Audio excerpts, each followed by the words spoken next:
November 25th, 1944, Philippine Sea, 40 miles northeast of Luzon. Lieutenant Joseph Clifton's hands moved across the console with practiced precision, his eyes locked on the green phosphorescent glow of the most revolutionary technology in naval warfare. 50 separate radar signatures blinked on his screen, 50 Grumman F6F Hellcat fighters climbing through 23,000 feet, their formations spreading across 30 miles of sky like a constellation under his command. In the cramped combat information center aboard the USS Lexington, surrounded by humming electronics and the salt-heavy air of ventilation systems struggling against tropical heat, Clifton was about to demonstrate what American technological innovation could achieve when paired with months of intensive training and absolute air superiority. 300 miles to the west, Lieutenant Takeo Nakamura pressed his oxygen mask tighter against his face as his Mitsubishi A6M0 climbed through 18,000 feet. The engines screamed at maximum power, consuming fuel at an unsustainable rate, but fuel conservation no longer mattered. Nothing mattered except reaching the American carriers before the fighters found him. His squadron, once 27 aircraft strong that morning, had been reduced to 9 survivors after 3 days of continuous combat against an enemy whose numbers seemed infinite. Nakamura's radio crackled with fragmentary warnings from other Japanese units, scattered reports of massive American fighter formations, of impossible odds of pilots who never returned. Then his primitive air search radar, a late war addition that barely functioned, began painting contacts. He counted them methodically, his training overriding the cold fear settling in his chest. 10 signatures, 20, 30, 40, 50 American fighters, and his radar officer confirmed they were all moving in perfect coordination, responding to some invisible conductor who orchestrated their movements with precision that defied everything Nakamura understood about fighter combat. One man, his radar officer whispered. American intelligence said one man controls them all from a ship. Nakamura had dismissed such reports as propaganda, as impossible exaggeration. No single human could coordinate 50 fighters simultaneously. Yet, the evidence glowed on his inadequate radar screen, a geometric impossibility made real by American technology that had already rewritten the rules of naval warfare. If you're enjoying this deep dive into the story, hit the subscribe button and let us know in the comments from where in the world you are watching from today. The transformation that allowed one American officer to command 50 fighters simultaneously had begun not on carriers or in combat, but in the laboratory complexes and university research centers of the United States between 1939 and 1942. While Japan perfected the Zero fighter through incremental improvements to existing technology, America was revolutionizing the fundamental nature of aerial warfare through electronics that seemed like science fiction.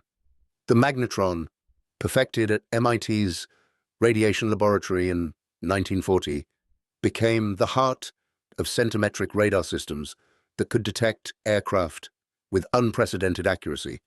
British physicist John Randall and Harry Boot had invented the cavity magnetron in February 1940, but American industrial capacity transformed their laboratory curiosity into production reality. By 1943, American factories were producing 17,000 magnetrons monthly, each one enabling radar sets that could track individual aircraft at ranges exceeding 100 miles. The Japanese, despite capturing American radar equipment in the Philippines and studying it extensively, never matched this production capacity or technological sophistication. Their best air search radars in late 1944 could barely detect formations at 30 miles, and individual aircraft tracking remained virtually impossible. Lieutenant Joseph Clifton represented the next evolution beyond the technology itself, the human integration of electronics and combat doctrine that transformed radar from a detection tool into a weapon of overwhelming tactical superiority. Selected from over 300 candidates in March 1944, Clifton had spent 6 months at the Naval Fighter Direction School in Pearl Harbor, learning to interpret radar signatures coordinate multiple fighter divisions simultaneously, and direct combat from positions hundreds of miles from the actual fighting.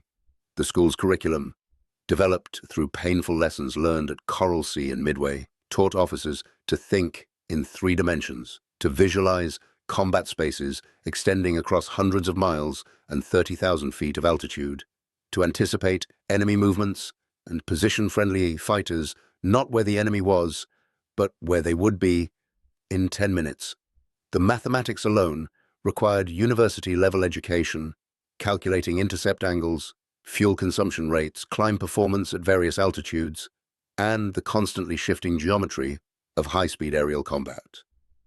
Clifton had demonstrated an almost supernatural ability to maintain situational awareness across multiple simultaneous engagements, to track dozens of aircraft in his mind, while issuing precise directions that maximized American advantages in speed, altitude, and numbers. The Combat Information Center aboard USS Lexington was itself a technological marvel that would have seemed impossible just 5 years earlier. The compartment, located deep within the carrier's armored hull, contained 8 radar repeater scopes, 4 plotting tables, covered with translucent plastic for grease pencil notations, 23 radio channels capable of reaching fighters 200 miles distant, and enough computing equipment to predict intercept solutions faster than any human could calculate manually. 47 men worked in rotating shifts, each specialist responsible for one aspect of the air battle, but Clifton stood at the center as the conductor of this electronic orchestra. His primary scope displayed the SK Air Search radar picture, showing every aircraft within 150 miles as glowing points of green light against the circular screen. His secondary scope showed the SM height-finding radar data, giving precise altitude information on priority targets. 3 radio operators maintained constant communication with the 5 separate fighter divisions under his control, while plotters updated the tactical situation on the main display table every 30 seconds. The system allowed Clifton to maintain what the Navy called God's eye view of the battle space, seeing everything simultaneously while individual pilots saw only the limited airspace around their aircraft. The philosophical transformation in American fighter doctrine that enabled this centralized control had required overcoming significant resistance from combat pilots themselves.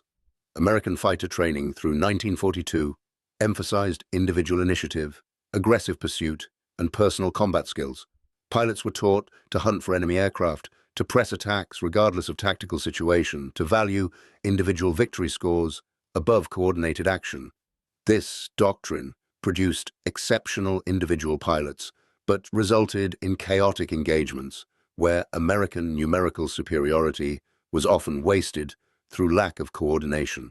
The disasters at Philippine Sea in 1942, where Japanese fighters decimated poorly coordinated American strikes, forced a doctrinal revolution. By 1944, American fighter pilots were trained to follow directions from the fighter direction officer with absolute obedience, to maintain formation discipline even when enemy aircraft were visible, to trust that the electronic eyes aboard the carrier saw threats they could not.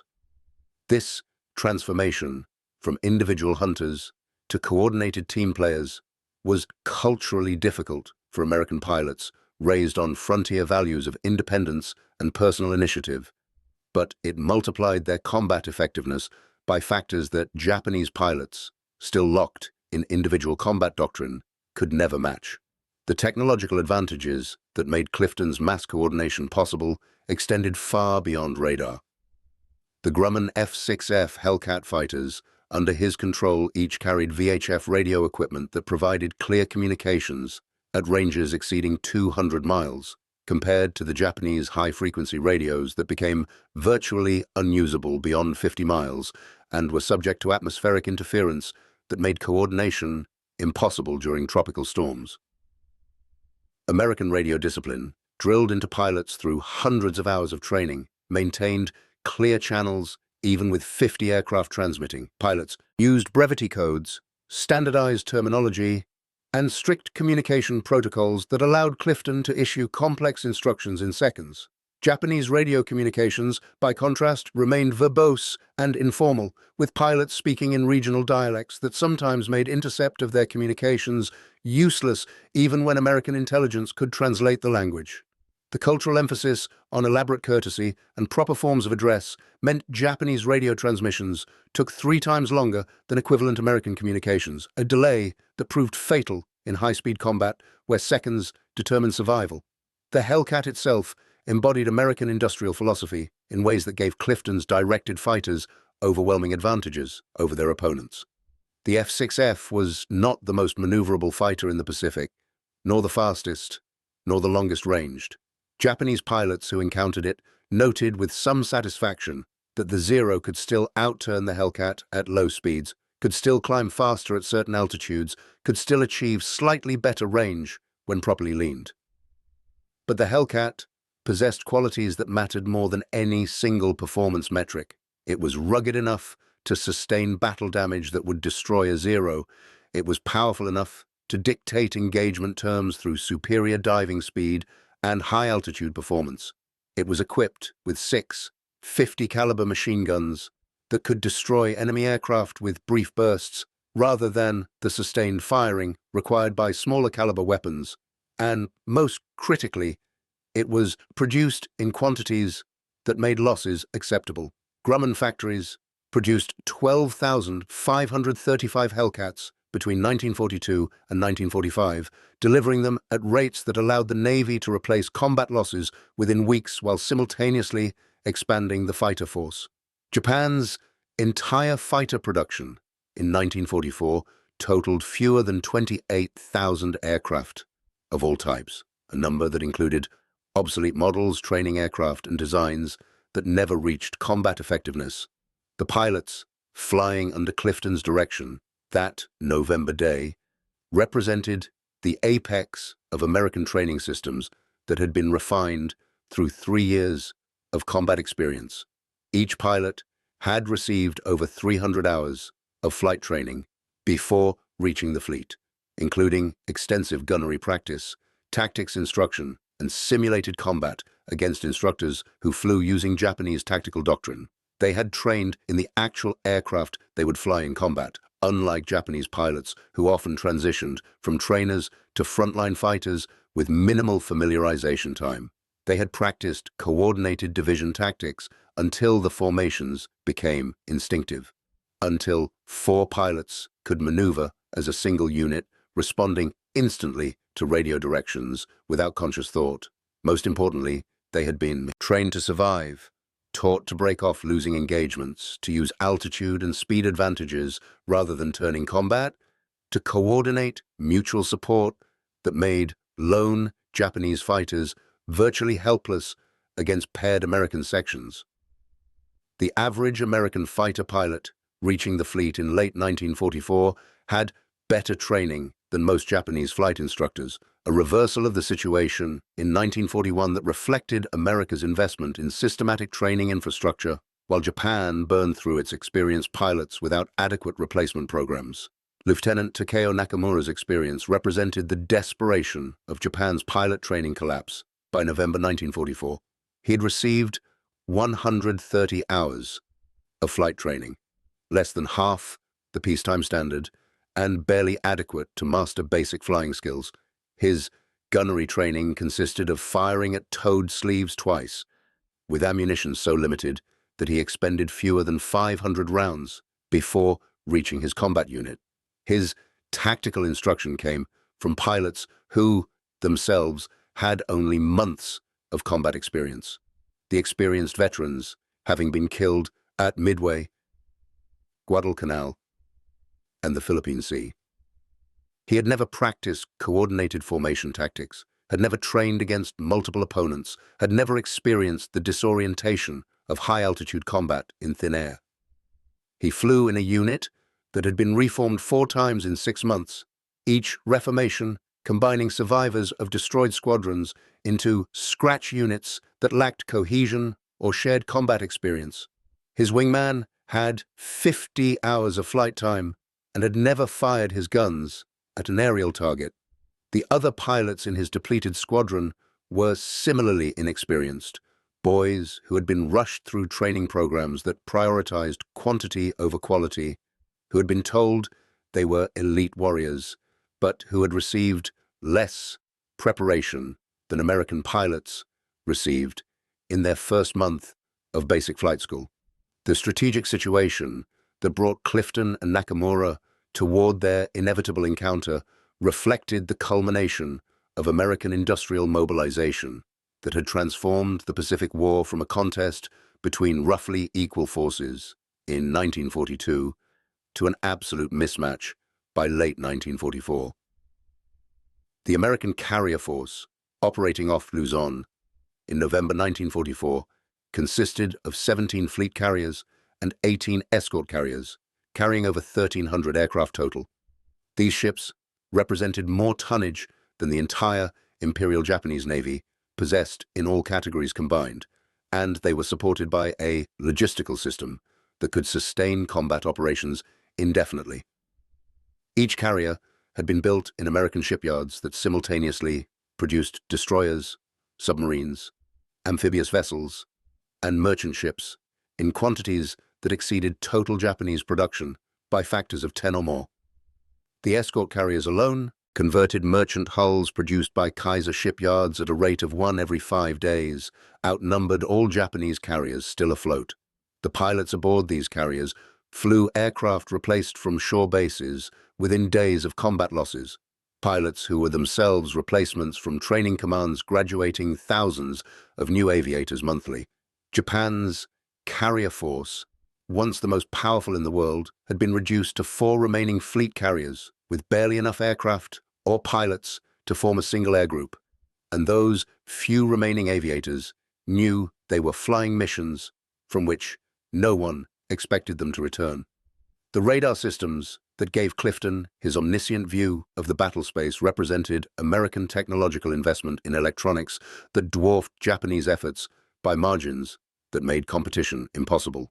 The SK air search radar aboard Lexington was one of 2,300 similar sets produced by RCA and Western Electric.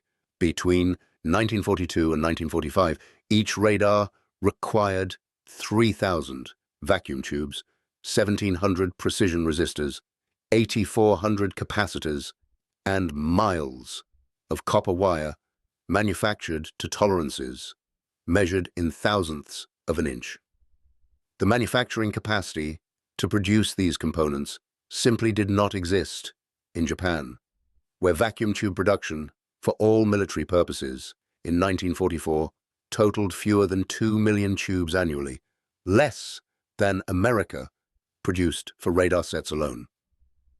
Japanese electronics manufacturing remained locked in craft production methods where individual technicians hand-assembled components, while American factories employed semi-automated assembly lines that produced standardized modules, tested and replaced as complete units. The result was American radar that worked consistently in tropical conditions that corroded Japanese sets within weeks, that could be repaired by technicians with basic training rather than requiring specialized experts, that provided reliable performance in combat conditions where Japanese radar often failed at critical moments. The communication networks linking Clifton to his 50 fighters represented infrastructure investments that extended far beyond the equipment in individual aircraft. The radio channels he used were part of a comprehensive communication plan that assigned specific frequencies to different tactical purposes, employed radio relay aircraft to extend range, maintained backup channels for redundancy, and used frequency modulation technology that provided clearer communications with better resistance to jamming. These systems had been developed through the combined efforts of Bell Laboratories, MIT, and the Naval Research Laboratory, institutions that employed more radio engineers than existed in all of Japan. The standardization of American radio equipment meant that a fighter pilot could switch aircraft and immediately use familiar controls, could communicate with any American ship or aircraft, using common procedures, could integrate into any fighter division without special training. Japanese radio equipment, by contrast, varied between manufacturers, required adjustment procedures known only to specialized technicians, used different frequencies for different units, and lacked the standardization that made American systems interoperable across the entire Pacific theater. The moment of contact came at 1412 hours, when the 1st Division of Hellcats under Clifton's direction intercepted Nakamura's formation 78 miles from the carrier task force. The American fighters had climbed to 26,000 feet, positioned by Clifton to hold both altitude and sun advantage, their approach vectors calculated to intercept the Japanese formation from angles that gave no warning and no chance of evasion. Nakamura never saw them coming. His primitive radar had lost contact with the American formations 20 minutes earlier as the Hellcats descended below his detection threshold, and his visual scanning, hampered by the canopy distortions and limited visibility of the Zero's greenhouse, failed to spot the diving American fighters until they were already firing. The first Zero disintegrated in a fireball as 50 caliber rounds ignited its unprotected fuel tanks. The second spun away trailing smoke with its engine destroyed, and the third simply came apart as concentrated fire from multiple Hellcats struck simultaneously. In 45 seconds, Nakamura's 9-aircraft formation was reduced to 4 survivors desperately attempting evasive maneuvers against an enemy that held every advantage. Clifton watched the engagement as glowing points of light on his radar screen, his voice calm as he directed the 2nd Division to cut off the Japanese escape route, while the 3rd Division climbed to intercept any enemy fighters that might attempt to gain altitude. He never saw the actual combat, never witnessed the terror of the Japanese pilots or the clinical efficiency of the American attacks, never heard the screams over Japanese radio frequencies as pilots died in aircraft that had become flying coffins against opponents who dictated every aspect of the engagement. His war was geometric, fought with vectors and intercept angles, with altitude differentials and fuel state calculations, with the cold mathematics of directed violence that multiplied American advantages through perfect positioning. He directed his fighters with the precision of a chess master, moving pieces across the board not to achieve individual victories, but to create situations where American success became inevitable and Japanese survival became impossible. The Hellcat pilots, following his directions with trained obedience, executed attacks with mechanical efficiency that required no individual heroism, no exceptional skill, simply the disciplined application of superior position and overwhelming firepower. Nakamura survived the initial attack through instinct and desperation, diving his Zero toward the ocean in a spiral that exploited his aircraft's superior low-speed maneuverability. 2 Hellcats followed, but broke off as he approached wave-top altitude, their pilots unwilling to risk collision with the water for a single enemy fighter when dozens of other targets remained. He leveled out at 300 feet, his engines screaming in protest from the emergency power settings, his fuel gauges showing reserves that would not carry him back to any Japanese-held airfield. Behind him, the sky erupted with tracers and explosions as the remaining Japanese aircraft died under coordinated attacks from the American divisions that Clifton positioned with orchestral precision. Nakamura's radio filled with final transmissions from pilots he had known for weeks or months, voices he would never hear again, young men who had believed the propaganda about Japanese spirit overcoming American material until the moment that American bullets ended their illusions forever. He counted 7 distinct death transmissions before his radio went silent, leaving him alone over an ocean that stretched empty to every horizon, flying an aircraft that was running out of fuel toward a homeland that was running out of hope. The air battle that destroyed Nakamura's squadron was replicated across the Philippine Sea throughout that November afternoon, as Clifton and other fighter direction officers aboard the American carrier task force coordinated systematic destruction of Japanese air power.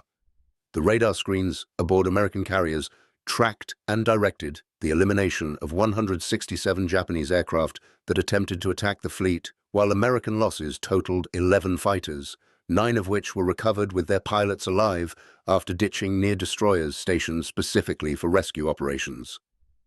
The mathematical efficiency of the directed combat was unprecedented in naval warfare, reflecting not just technological superiority, but the complete integration of electronics, doctrine, training, and industrial capacity into a weapon system that treated individual aircraft as interchangeable components in a larger machine. Japanese pilots, still locked in the samurai mythology of individual combat and warrior spirit, found themselves outmaneuvered by opponents they rarely saw, directed by electronic eyes they could not counter, killed by coordination they could not match. The battle demonstrated what American investment in research, training, and systematic doctrine development could achieve when applied to warfare with industrial thoroughness. Nakamura's Zero ran out of fuel 93 miles from the nearest Japanese-held airfield, the engine coughing twice, before falling silent, leaving him gliding toward a sea that would be his grave. He had time, during the descent, to reflect on everything he had witnessed, on the impossible numbers of American fighters, on the perfect coordination that suggested some intelligence beyond human capability directing their movements, on the casual waste of ammunition, as American pilots fired long bursts rather than the carefully rationed shots that Japanese pilots had been reduced to conserving. He thought about the reports from other pilots who had encountered American carrier groups, stories of ships that stretched to the horizon, of aircraft that seemed numberless, of logistics that could sustain combat operations indefinitely, while Japanese forces struggled with shortages of fuel, ammunition, and replacement aircraft. He understood, in those final minutes of consciousness before the water claimed him, that Japan had challenged an opponent whose capacity for production and organization exceeded anything the Japanese military leadership had imagined possible. The war was not just lost, it had always been unwinnable, a strategic delusion born from underestimating an enemy whose industrial strength had been camouflaged by Depression-era economic problems that masked the underlying productive capacity. The Zero hit the water at 130 miles per hour. The impact breaking Nakamura's back and driving his head forward into the gun sight with force that fractured his skull. He remained conscious for perhaps 3 minutes as the aircraft sank, long enough to realize that the canopy had jammed and would not open, that the water rising around him was warm, that he would drown in the cockpit of an aircraft that represented everything Japan had achieved in aviation design, but which had proven insufficient against an enemy that had industrialized warfare itself. His last thoughts were not of emperor or empire, not of honor or sacrifice, but of his family in Kyushu, who would receive official notification of his death in battle without knowing that he had drowned alone in darkness, killed not by enemy action, but by the simple mathematics of fuel exhaustion and overwhelming American numbers. He was 23 years old, had been flying combat missions for 7 months, and had accumulated perhaps 120 hours of combat experience before encountering an American system that made individual experience irrelevant against coordinated mass action. Lieutenant Joseph Clifton remained at his console for another 6 hours that day, directing fighters against subsequent Japanese raids, coordinating combat air patrols, managing the complex aerial choreography that protected the carrier task force against attacks that never materialized, with sufficient strength to threaten ships that were already virtually invulnerable behind screens of radar-directed fighters. When his watch ended at 2000 hours, he climbed to the flight deck and watched the recovery operations as Hellcats returned in the tropical dusk, their formations precise even after hours of combat, their pilots exhausted but confident, their aircraft bearing the scars of combat but fundamentally intact.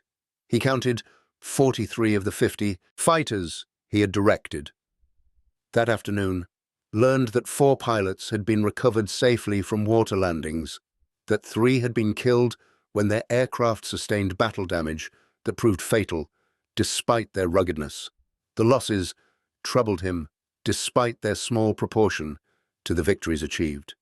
But he understood that the system he operated accepted such mathematics that American doctrine prioritized mission success over perfect conservation of forces, that the industrial capacity behind him could replace losses faster than combat could inflict them. The strategic implications of that day's air battle extended far beyond the immediate tactical victory over a few dozen Japanese aircraft.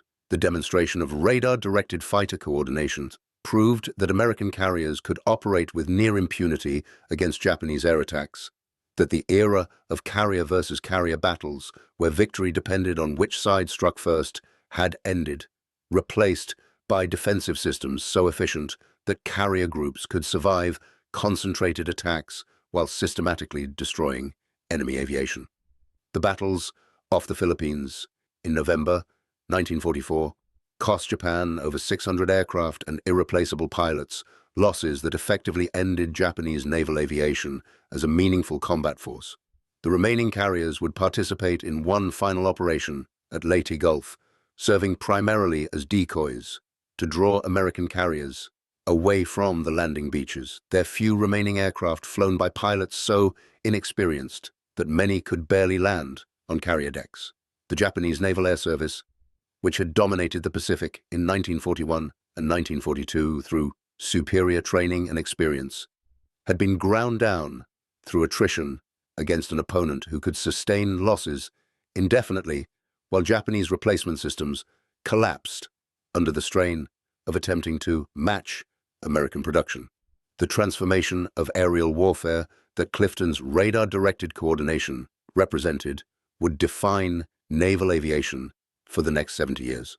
The principle that centralized control using electronic sensors could coordinate multiple aircraft more effectively than individual pilot initiative became doctrine for every major navy, evolving through increasingly sophisticated technology but remaining fundamentally unchanged in concept. The fighter direction officers of 1944 became the air intercept controllers of the Cold War, who became the air battle managers of the digital age. But the role remained essentially identical, using superior information systems to coordinate friendly forces against enemies who lacked equivalent situational awareness.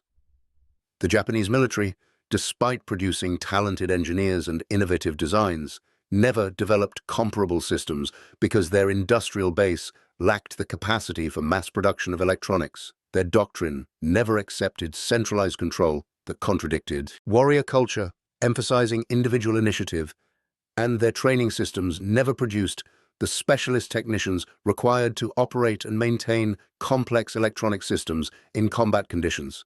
The human cost of the technological mismatch that Clifton's console represented was calculated not just in the pilots who died that November afternoon, but in the broader strategic consequences of a war that Japan could not win, but refused to end. The 600 aircraft lost in the Philippine battles were flown by pilots whose training had consumed resources that Japanese civilians needed for survival. Young men who might have contributed to their society but who instead died in a conflict whose outcome had been determined by industrial capacity long before the first bombs fell on Pearl Harbor. The American pilots who survived their encounters with these Japanese airmen returned to carriers that would continue operations for another 9 months, participating in strikes against the Japanese home islands, supporting amphibious assaults against Iwo Jima and Okinawa, ultimately providing air cover for the occupation forces that would transform Japan into a peaceful democracy. Many of these American pilots would later participate in the occupation, witnessing firsthand the devastation that total war had inflicted on Japanese cities and civilians, understanding perhaps for the first time the human consequences of the industrial warfare they had waged with such technological efficiency. The radar systems and coordination techniques that gave America such overwhelming advantage in 1944 would be demonstrated to Japanese officers after the surrender, part of the education process that helped former enemies understand why their defeat had been inevitable. Japanese naval officers touring American carriers in Tokyo Bay during September 1945 stood in combat information centers like the one where Clifton had worked and tried to comprehend the technological sophistication that had defeated them. They examined radar displays that could track individual aircraft at ranges exceeding 150 miles, communication systems that coordinated hundreds of aircraft simultaneously, plotting systems that maintained perfect awareness of complex tactical situations across thousands of square miles of ocean. Some understood immediately that Japan had attempted to fight a 20th century war with partially modernized 19th century methods, that the cultural resistance to accepting centralized technological control had proven as decisive as any battlefield defeat. Others remained convinced that Japanese spirit and training had been adequate, that defeat had resulted from bad luck or poor strategic decisions, rather than fundamental mismatches in industrial capacity and technological sophistication. The post-war analysis of the American radar-directed fighter system revealed statistics that demonstrated the overwhelming effectiveness of the technology and doctrine that Clifton had helped pioneer. American carriers operating with fully integrated fighter direction achieved kill ratios exceeding 15-1 against Japanese aircraft in the final year of the war, ratios that would have been impossible using pre-war individual fighter tactics, even with superior aircraft and pilot training. The system worked because it exploited every American advantage simultaneously. Radar provided information superiority that allowed perfect positioning. Radio communications enabled coordination that multiplied effective strength. Superior training gave pilots the skills to execute directed tactics. Rugged aircraft allowed aggressive tactics that accepted battle damage, and vast production capacity meant losses could be sustained indefinitely. Japanese forces, lacking any single element of this integrated system, found themselves fighting at cumulative disadvantages that made individual courage or tactical skill irrelevant against an enemy that had industrialized warfare itself. The legacy of November 1944's air battles extended beyond military technology into questions about the nature of modern warfare and the relationship between human skill and industrial capacity.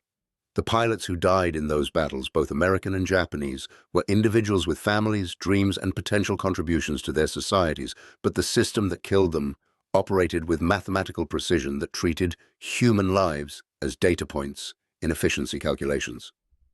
Clifton never met any of the Japanese pilots whose aircraft he directed his fighters to destroy, never learned their names or circumstances, never confronted the human reality of the deaths his coordination had enabled.